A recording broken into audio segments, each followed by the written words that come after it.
Well, amazing number of people interested in ravens.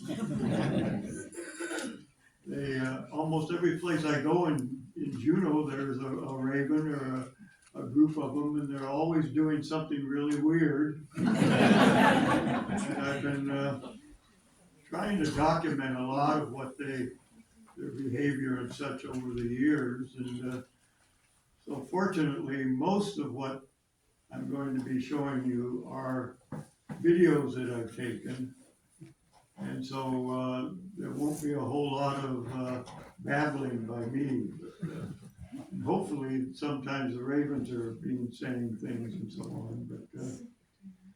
But the first slide here is one I've really enjoyed.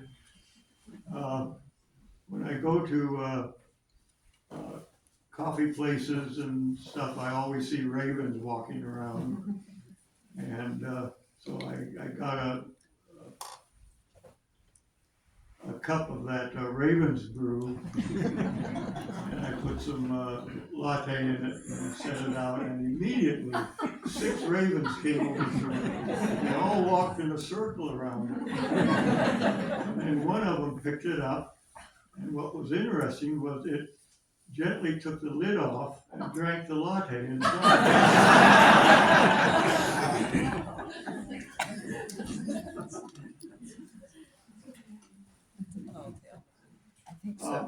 I think the best source of information, and I've got a publication here on ravens, is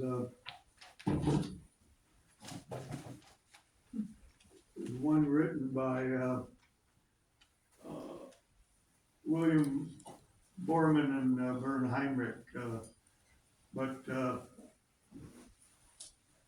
the publication is available actually for free online if you can figure out how to get to the free stuff.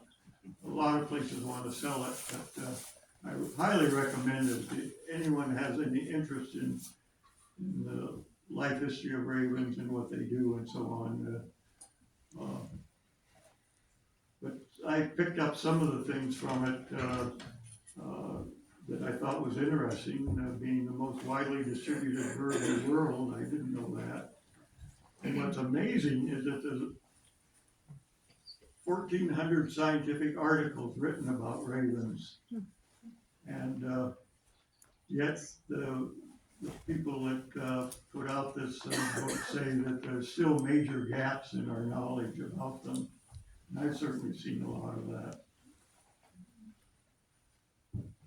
Let's see. Well, another thing that's interesting is they'll eat anything.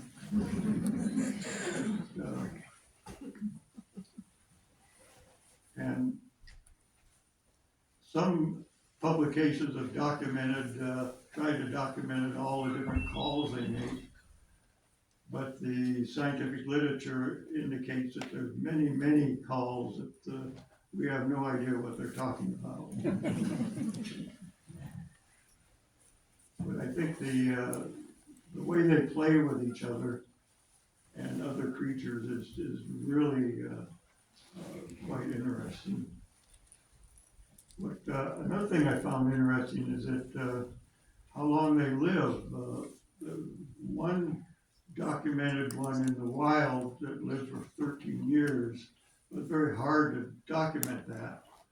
But what amazed me is that there was a captive one that lived for 80 years.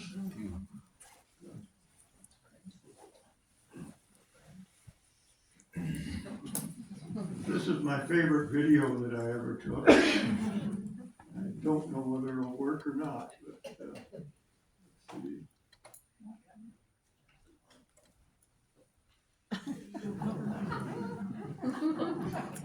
There's supposed to be sound with it.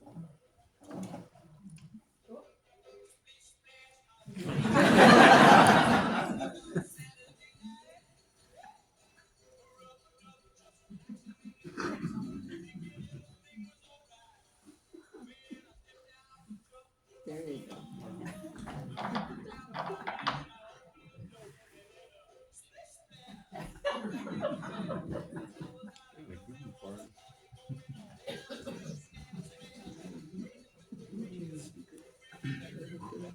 Oh.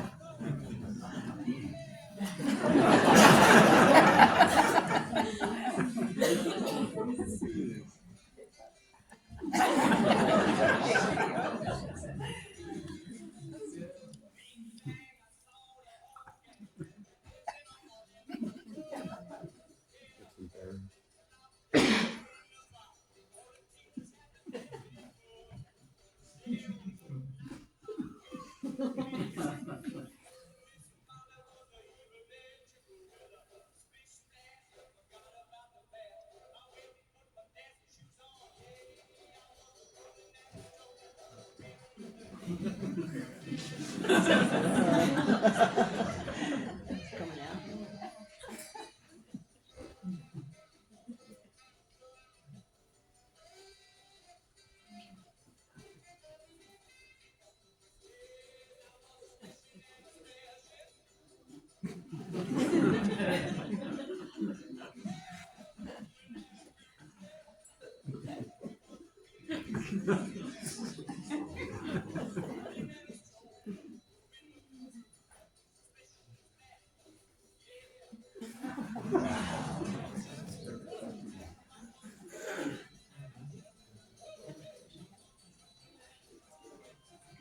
That's just what a dog does.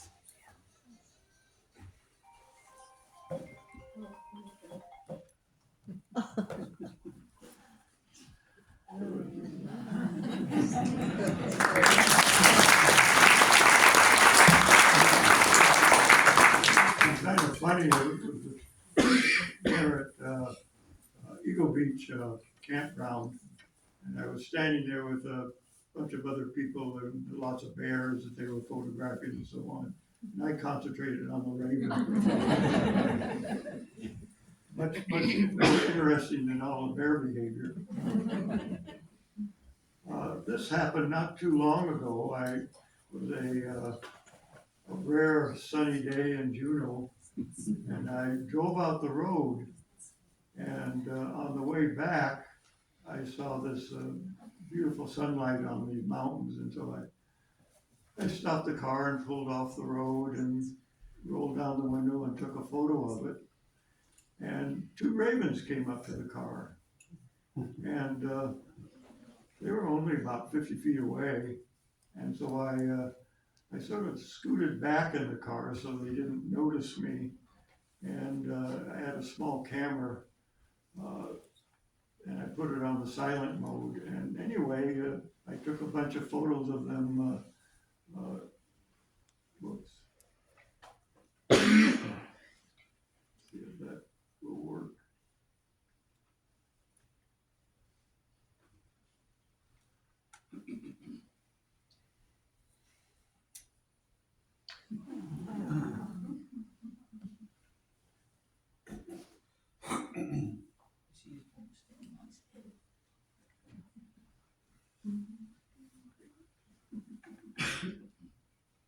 And the interesting thing is they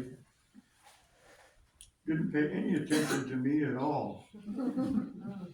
And sometimes ravens will kind of interact thinking that you're gonna give them some food, but they obviously were only interested in each other.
Just last month.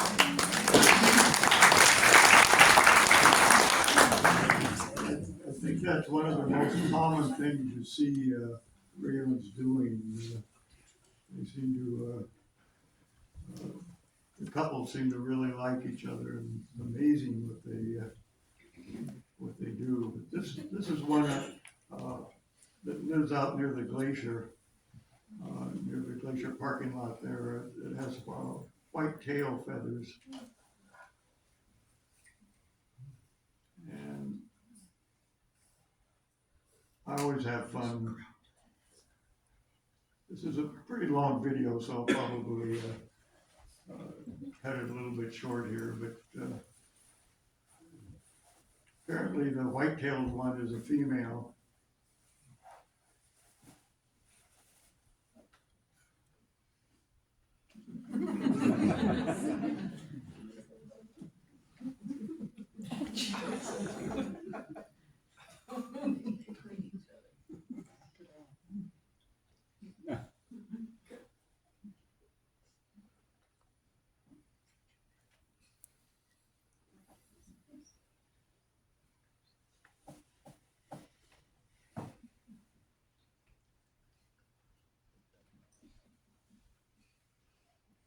Finding some fleas.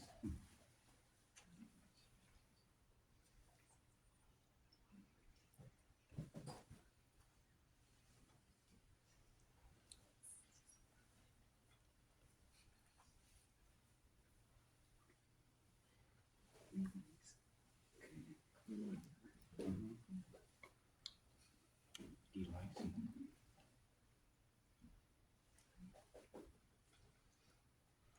And the next one was one with it was an odd day. It was, during the early major part of the cruise ship season, but there was one day when there were no cruise ships in town. And of course I had to go to the glacier. And what was interesting was the white-tailed one was talking where all the cruise ship passed in the pouring rain. And I got wet trying to video it.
At one point, someone's dog barked in the distance, and the raven sounded exactly like the dog.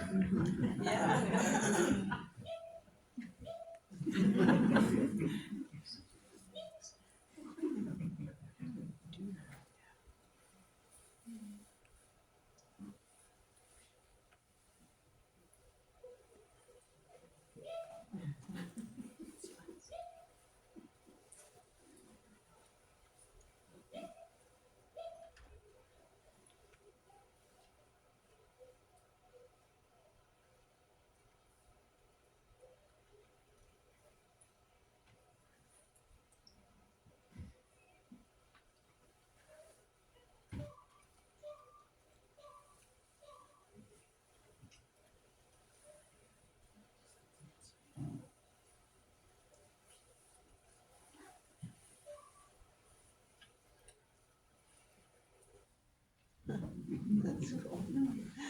I had to add this, the end is coming up.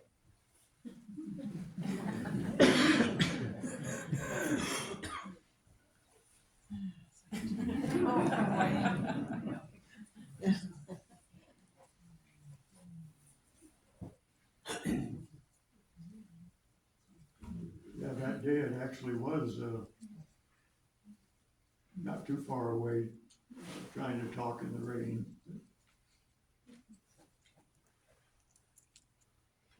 This is a fairly sad video, and it happened at the Eagle Beach campground flats out there. And I saw these ravens going after one other raven, and I just put the camera on it and spent quite a bit of time trying to figure out what was going on.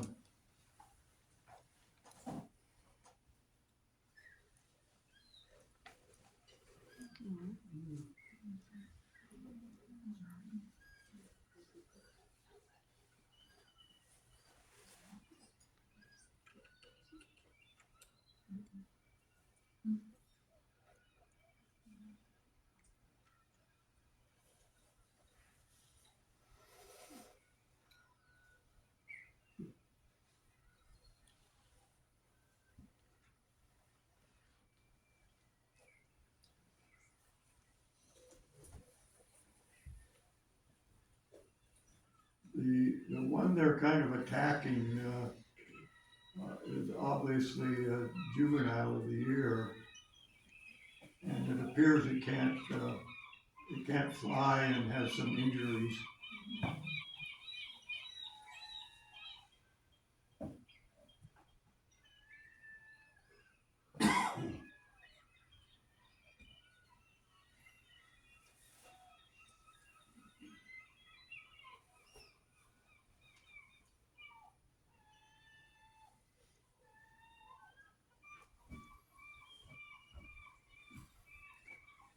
And a couple other ravens came in and started to interact also.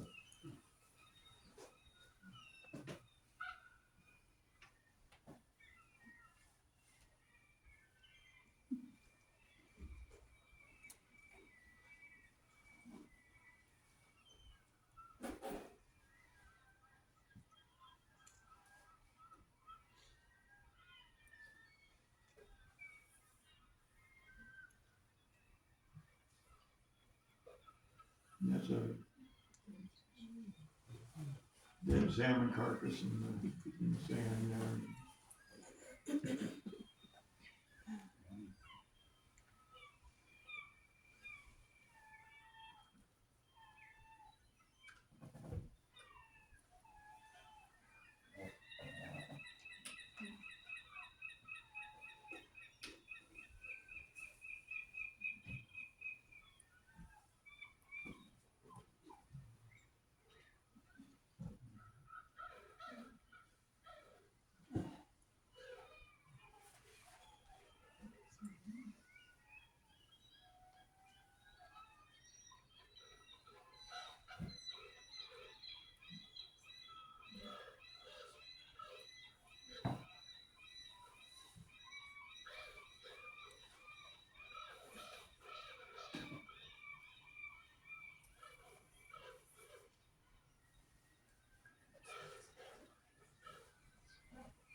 I sent the video to John Marsloff, who studies ravens at the University of Washington.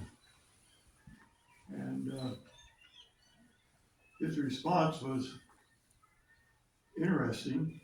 The first words that he told me was, ravens could be a bunch of bastards. But he didn't know what was really going on. He said sometimes there's hierarchies and, they compete with one another.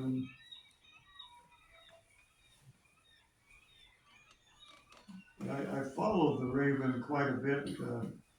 It eventually went out in the middle of the flats and laid down and was left alone. And I followed it for several days, and it eventually went along the creek there and would lay down in amongst some plants and so on, and then it looked like it was digging in the ground and getting enough food. And I thought about rescuing it and seeing if it couldn't be rehabilitated, but I talked to a person that does that sort of thing, and she said that sometimes it's best just to leave them alone and they'll recover on their own. It took several days of it laying down next to a stream by itself, and eventually it got up, and I went down there one time to that kind of picnic area, and it walked over towards me and wanted some food, so I knew it was probably going to survive.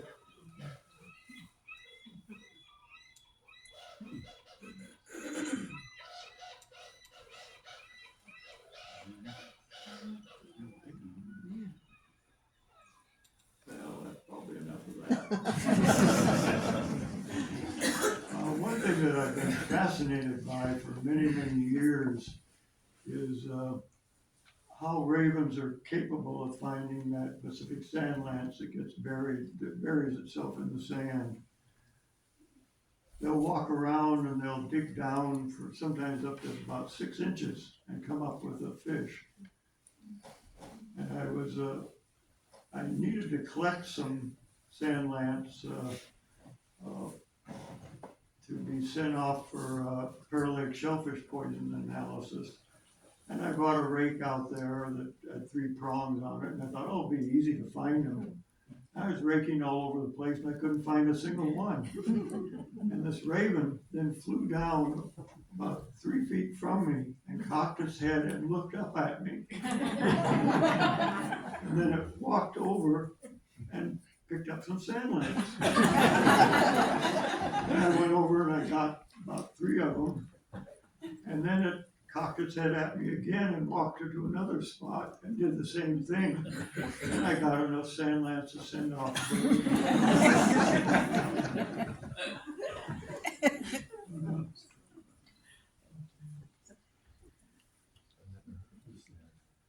Just to give you some idea of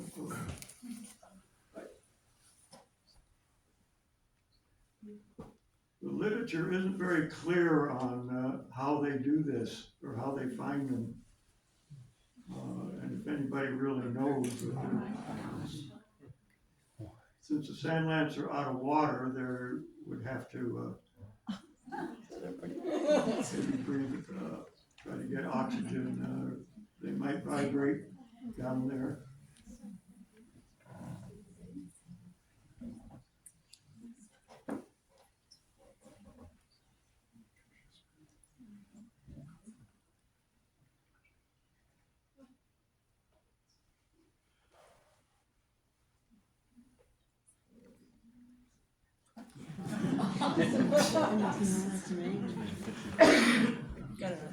This would be an easy place for a graduate student or someone to do a study. I just sit in a chair. I don't like the taste of that one.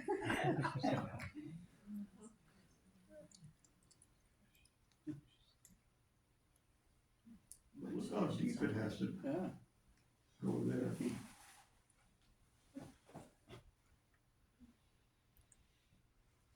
And I know from all the raking I did that they're just not random.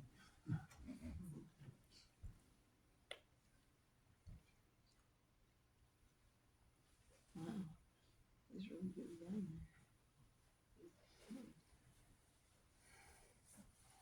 Wow.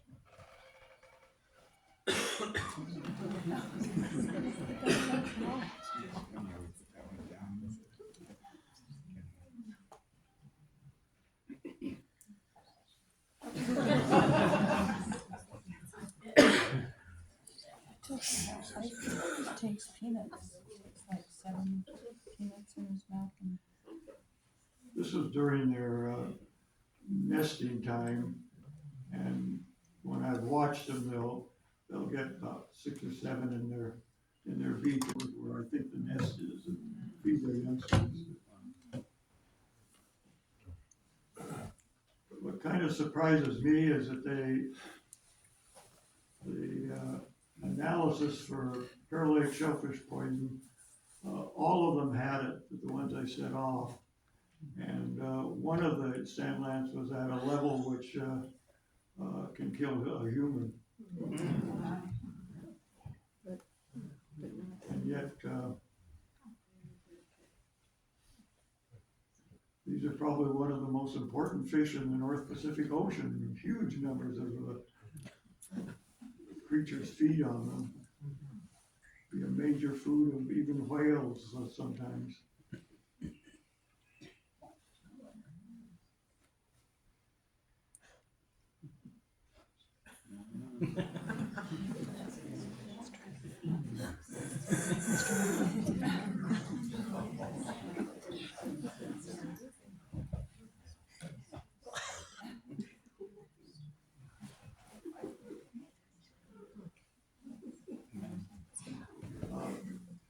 This is something that a raven has shown me on 3 different occasions.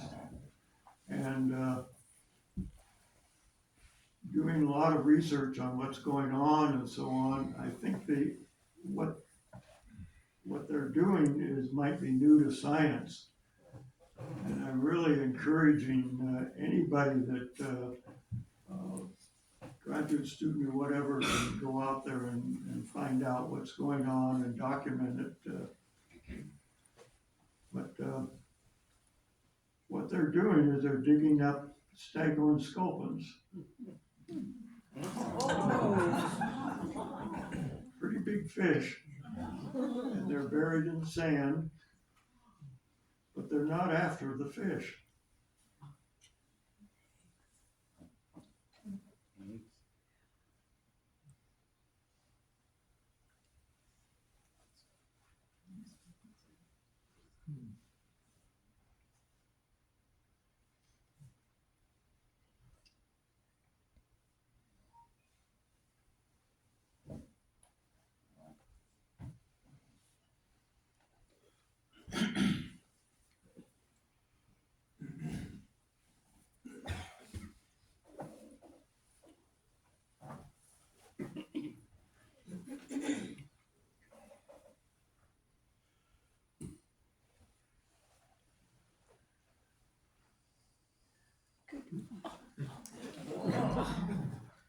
So horse clamshell with the sculpin's eggs in it.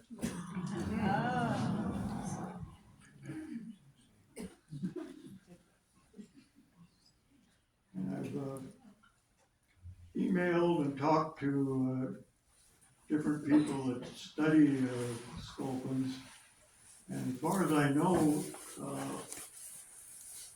the spawning behavior of staghorn sculpins is unknown. So it could be a fascinating project out there.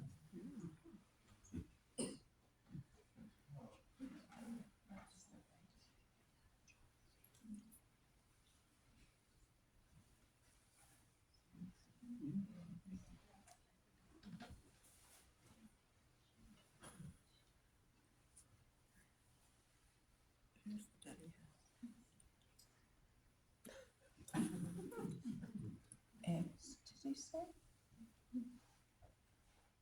What is that?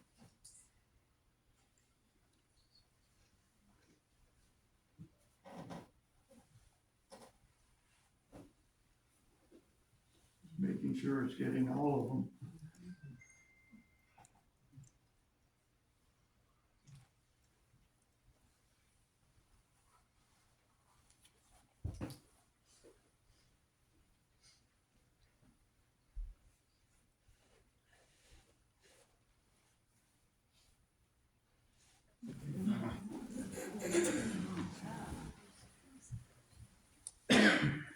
But what I think might be going on is that after spawning, I think the male may bury itself in the sand, and the female places her eggs on the head of the male and then covers them with a horse shell. And then the male then guards the eggs until they hatch. But I'm really hoping someday to be able to better document it. And the next time I see a raven pulling one out with the eggs, I'm gonna run out there and examine it. If the raven will let me. And John Palms has seen the same thing. He's photographed the staghorn sculpin with a horse shell on his head full of eggs.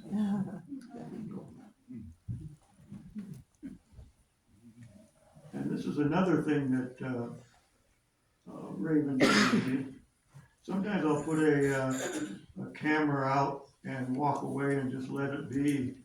And I wanted to kind of document what was coming to Fucus. And I put a GoPro out and let it run for a couple hours. And this is what a raven showed me.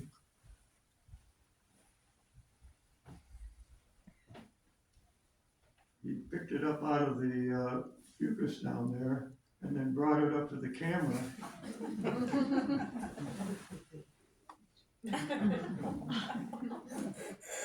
Check it out. And I had no idea what it was, and I sent the image to a marine biologist that studies intertidal fish, and she said it was a high coxcomb, and I'd never heard of one before.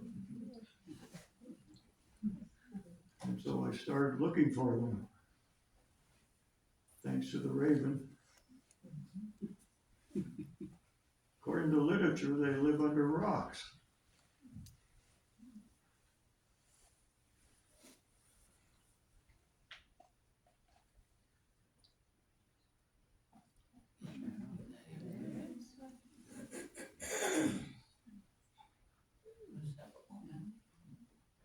They're beautiful little fish. I'd love to be able to document them throughout their life history.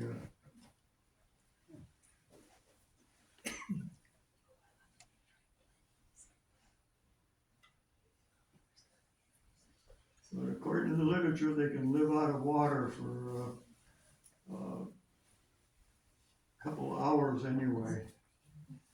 And they apparently can breathe water through their skin, breathe oxygen through their skin.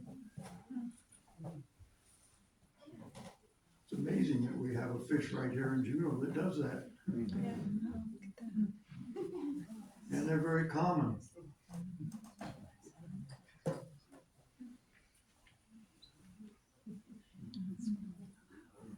This was an interesting observation also at the Eagle Beach area, where a raven got a Dungeness crab.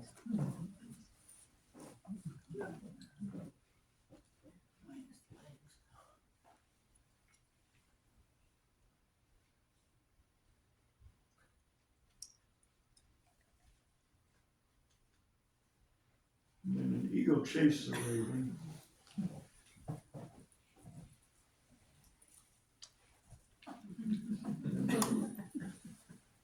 The raven dropped the crab and then chased the eagle away, and then went back and picked up the crab and flew off with it.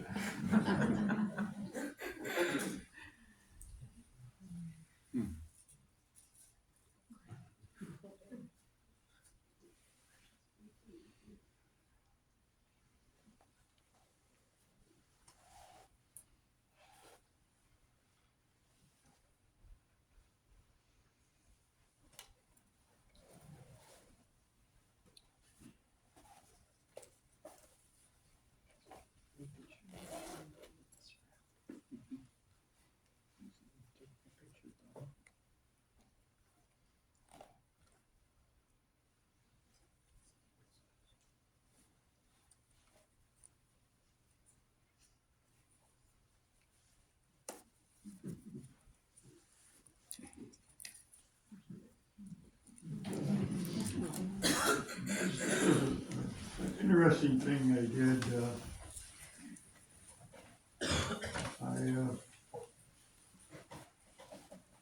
I put some food in one of these plastic containers with the snap lids on them. And I put it out where there was both crows and ravens feeding. And I'll show you what the different ones did. But the crows would just peck at the container. I never once saw one get any food out of it. I hate crows.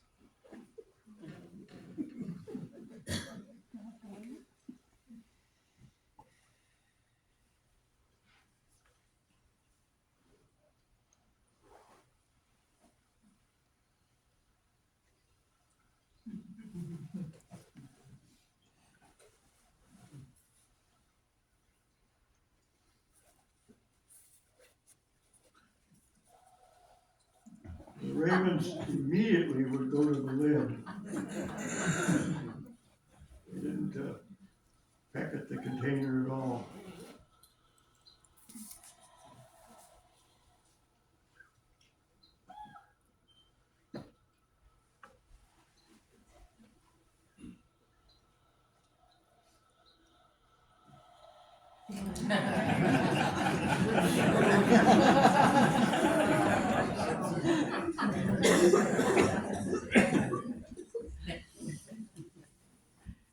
And this was I probably shouldn't have done this, but a truck parked and it had a kind of an ice chest container in the back of it.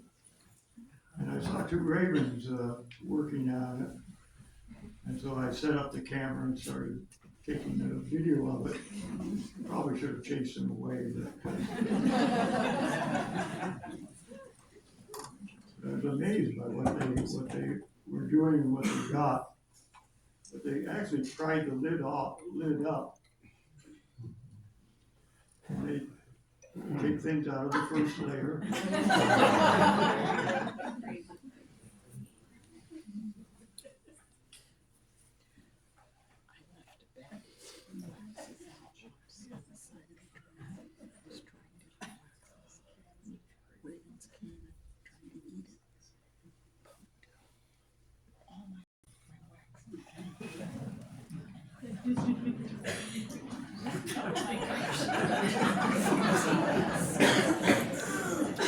What they wanted was at the very bottom.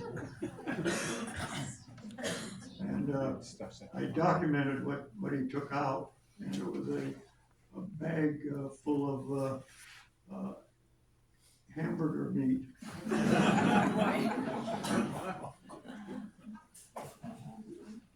This was a fun time. Skiing on Mendenhall Lake with a dog we had called Nola. And a raven would land near us and it wanted Nola to chase it. And we pretty well had our dog trained not to chase things. And what was interesting is the raven got really frustrated. And when I stopped to talk to a friend, the raven started pulling the dog's tail. And the dog still wouldn't respond. And then it stood nearby and started calling. And some of the calls actually sounded like a dog barking. Then it grabbed a stick with its foot and waved it in front of the dog.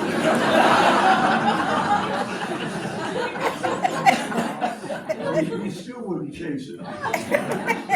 It flew away in total frustration. This is a video that David Waters sent me. Ravens love to pull tails. And I thought this was pretty fascinating what he captured.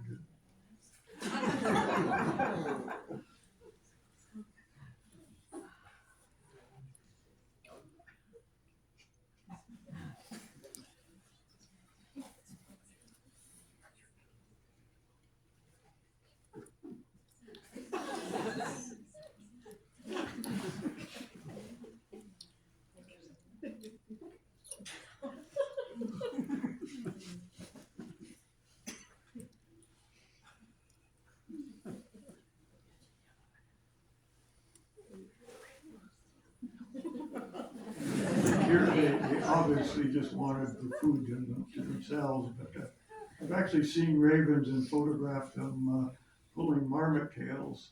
Marmots, sometimes beach marmots especially, will sit on rocks and kind of look out. And I've seen a raven come down and actually pull their tail. They're really fun to see in the Alpine. Above the tram there, there's lots of ravens that are in groups, and I think most of them up there are ones seeking a mate. And so they do a lot of interactions amongst each other. Fly around, and one will fly upside down and so on. But one thing I thought was quite interesting is that I've watched them and filmed them passing stones to each other. And then sometimes they'll grab a wad of moss and something and pass it to one another. And when the one that receives it doesn't like it, it attacks the one that's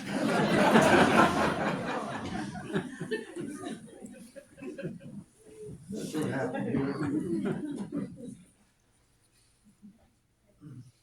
And one time there was a marmot pen in a snowfield there, and this raven was cawing into the den there. And it spent a lot of time cawing at it. And then eventually,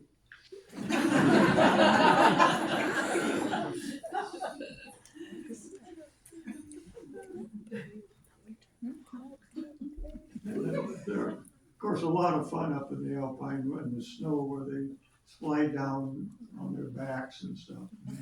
Fun to watch. This was actually in the middle of town that I saw this happening.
This is a book that Audubon made in Ketchikan called The 10 Rowdy Ravens. And she put in a story that I made about them picking up different things. But what they did was, it was in Brotherhood Park, and there were about 8 ravens standing in a circle. And each one had an object with it. And they would walk by themselves in the center of the circle and show it to everybody, and then go back. But one had a really large soft drink container. And it walked in the circle, and they all then flew away. Oh, you have fun. One of the funnest places that I've found lately, especially in on a somewhat nice day, is they now have at that sort of ski mound area there at Eagle Beach campground. They have a picnic table at the top of it. And you can walk up there with your food and so on and sit, and it's just amazing the views from it and what happens and so on. You can look down on the flats and see bears going after things. But this one really fascinated me. It was a long ways off, but it was a raven just playing with a stick.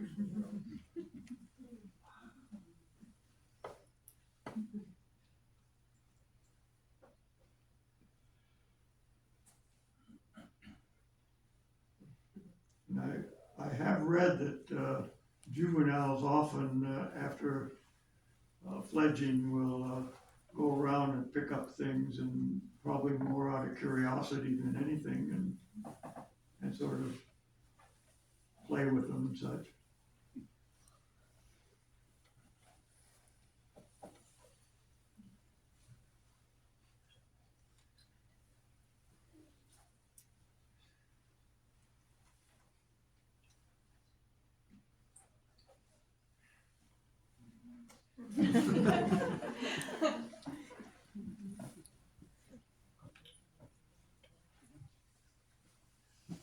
Usually these birds lay down. Right? At least I can be me too. It laid down for quite a while and moved the stick around and then place it in different spots and so on.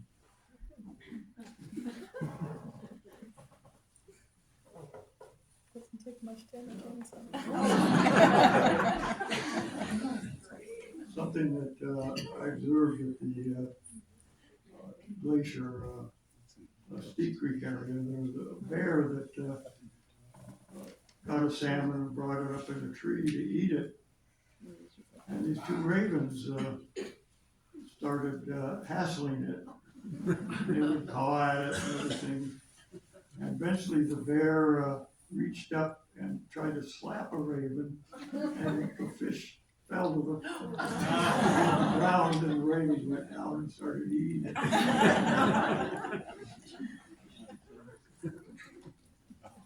We had a little dog quite a while ago that lived to be 20 years old. And it was last year. He was blind and deaf, but he still loved to go for walks. And we would take him out to the Boy Scout camp beach, where he could just walk along and not bump into things and so on. But what interested me was there was a raven out there who would walk right with him. He didn't interact with him or anything. He just would walk along, as if he knew what was happening.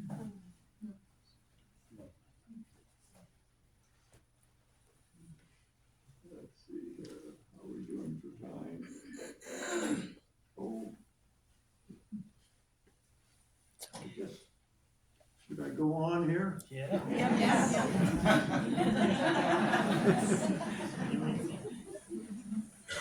Sorry about that.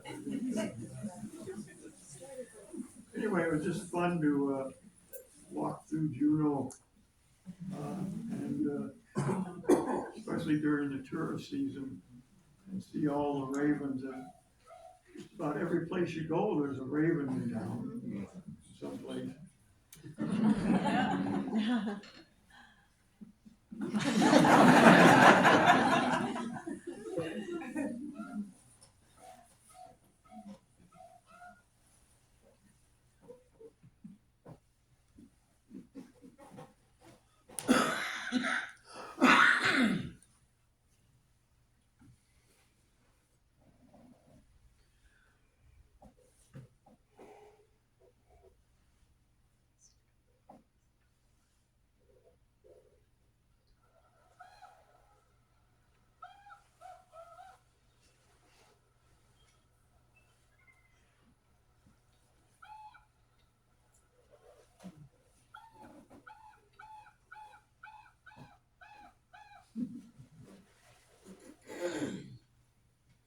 But that was interesting, pointing in that direction.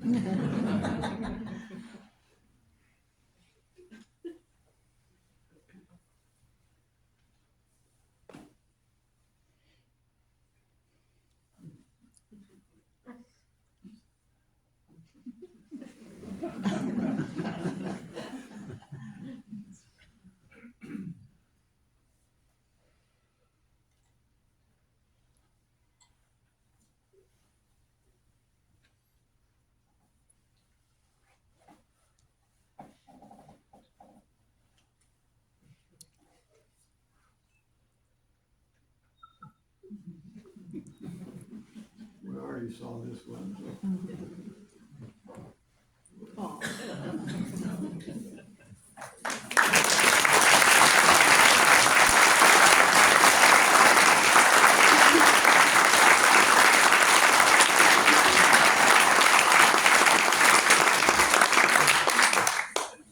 Certainly have time for questions. I imagine that a high percent of you could probably present the same thing.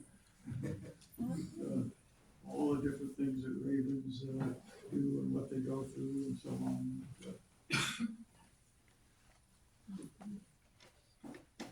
Yes, Two brief questions. One, when he grabbed the crab, he tore a leg off. Was that maybe a pincer, and he was trying to like take the crab's ability to attack him away? And I guess a follow-up question to that is, these ravens are always doing really clever things. Do they just come up with them for themselves, or do they teach each other? I think, I'm not sure, but I think they do a lot of teaching. But one thing I've noticed with crabs,